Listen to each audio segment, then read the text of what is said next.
শ্রীরামকৃষ্ণদেবের মতে ধর্মের আচার অনুষ্ঠান, পূজা, উপাসনা, মন্ত্র, তন্ত্র সব কিছু মানুষের রুচি ও প্রয়োজন অনুসারেই গড়ে উঠেছে। সেগুলিকে বিচার করে গ্রহণ ও বর্জন করতে হবে।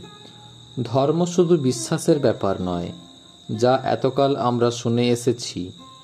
এতে যুক্তি বিচারেরও স্থান আছে। স্বামীজি গুরুকে অনুসরণ করেই বলেছেন, যে ধর্মে যুক্তি বিচারের স্থান নেই তাকে প্রকৃত ধর্ম বলে গ্রহণ করা চলে না।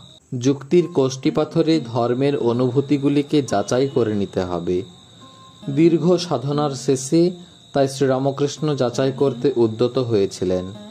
যদি এই পাথরের প্রতিমায়, কালী মূর্তিতে জগন্মাতা ব্রহ্মশক্তি আবির্ভূতা হয়ে থাকেন, তবে জীবন্ত ব্যক্তির মতনই এর নিঃশ্বাস প্রশ্বাস পড়বে।